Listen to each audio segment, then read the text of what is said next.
Hi there guys, and welcome to Banished. This is a game made by Shining Rock Software, and it's all been developed by the one guy. Every single little piece that you see in this video will have been created by a single man known as Luke Hodorowicz, and I can't compliment him enough. I've sunk more hours than I could think of into this game. I thought it would just be like a little, just a little kind of city builder, just not too amazing because it's just developed by one guy, but this is a game that has made SimCity look even worse. I mean, SimCity was made by a giant corporation of people, very nicely polished it looked, and it looked amazing in all the adverts for it, but this has just put it to shame. It's amazing. Let's go have a little look at one of the things that I've made earlier. We'll go from the autosave, just because I can. It autosaves every 5 minutes, which is amazing. This game is a city builder strategy game, and it's just incredible. Let's just slow down a little bit. Alright, so what have we got? You can manipulate the time, as you just saw. It's not particularly difficult.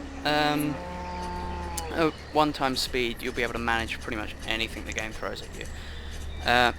Your objective is to keep a town of people alive, and you've got to compete against mainly just the environment, and it's incredibly dynamic. The world can change and turn on you in an instant, but whether it does or not, I'm not sure if it comes down to just chance or over a period of time. It's probably down to just a chance. But yeah, it's incredibly dynamic. Like, the world is actually alive. When you speed it up, you can see like the trees and everything just growing, and they do start to slowly encroach on land, and you have to keep cutting it back if you don't particularly want it there. Once you start building though, generally things don't tend to come back. So if you built an area like this, or I've cut there was a forest up here, but now I've built into it, there doesn't seem to be as much growing back there, but when I cleared off this area, because I still had the forest up here, it came back down. So the environment is incredibly alive, and I understand over hundreds of years, if you keep playing the game for hundreds and hundreds of years in game time,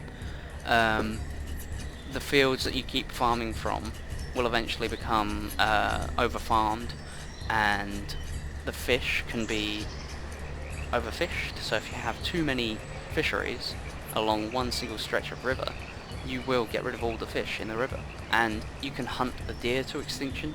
You can overpick areas with the gatherers. It's amazing. The complexity, the level of complexity and attention to detail in this game is just extraordinary.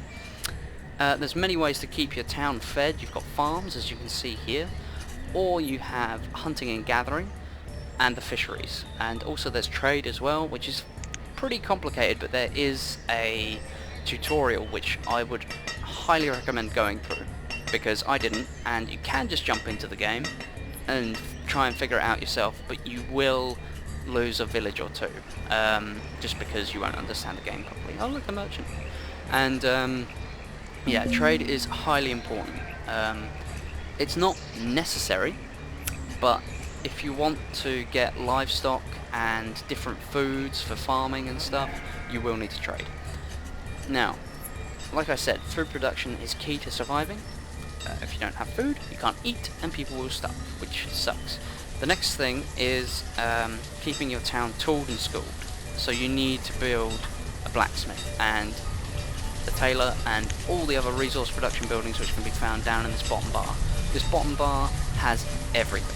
Every single thing you need, all in one singular place, which is amazing, and it's not difficult. There's not many drop-down menus. There's just this second bar that pops up, and that's it.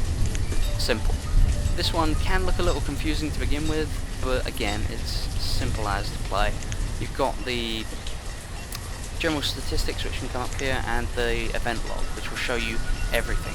And when disasters or a merchant or nomads arrive, you can just click the little play button there, and it will take you exactly where you need to go. You can also bind camera locations for fast navigation. I've not tried this, but I'm assuming that you can just press it and it will allow you to hotkey a bunch of cameras. so you can have it instead of just trying to move around like this, because it is a little slow. I don't know if you can change it or not, I don't think so. But yeah, so you can get around the town real easy if you know how the camera stuff works. Now, for refining, you've got where is it, over here? Yep, you can assign people professions. You can't assign individual people to a profession, so if you get someone that, like, I had a person in this town called Moria, which was quite funny. She started off being a blacksmith, and then eventually became a miner, but that was through pure chance, because they do seem to flip and flop their professions around, because when you click on them, you see this one's a stone cutter, unfortunately not educated, because I recently had a teacher die, which kind of sucked, because when the teacher dies, all the students become labourers, and then you can't get them back to being students, which sucks. But yeah, she's a stone cutter for now, but in a few moments she might decide to be a herbalist. So they kind of like throw the jobs around. They tend to go for jobs that are closer to their houses. So here you've got miners and hunters, because I've got a hunting enclave over here. They will choose jobs that are close to them, which is good, so that you won't find someone over in this house being a fisherman, because the fishing huts are all the way down here, and by the time they got to here they'd be hungry, cold and tired, and they wouldn't want to work. So building houses close to, but not necessarily right next to, the places where they work is really good for keeping up the efficiency of your villages. There are disasters, which I spoke about earlier. You've got tornadoes and fire, which are just natural disasters, or accidents, as they can happen in the homes. These can be, the fires especially, can be averted through use of placing the wells. And the tornadoes, yeah, well, good luck with that. Yeah. They are quite, the tornadoes are quite resource intensive for your machines normally, because there's a lot of particles flying around. But you can generally avoid it by just not looking at them. If you zoom in about this far and you just see the bottom part of the tornado, you can generally run that quite well. But if you zoom all the way out and you see the whole of the tornado, because it can take up the whole screen, that will tend to cause a bit of frame drop, which isn't necessarily a problem. I mean, it's not like the game becomes unplayable. Other disasters include just people getting cold from lack of firewood, disease from traders, because obviously they've moved a long way to get here, so they can carry all sorts of things on them. And also nomads can cause disease. You only get nomads and traders if you build the buildings for them. So nomads come to the town hall, and traders go to... Oh, hello. Oh, shit. Oh, yeah. Yeah, sometimes when the teacher dies, you end up with a lot of problems, and that sucks. So, yeah, when the teacher dies, if there's no one to replace them, all of those students would have become labourers, and then that would have dropped the education, which you can see here, which would have sucked.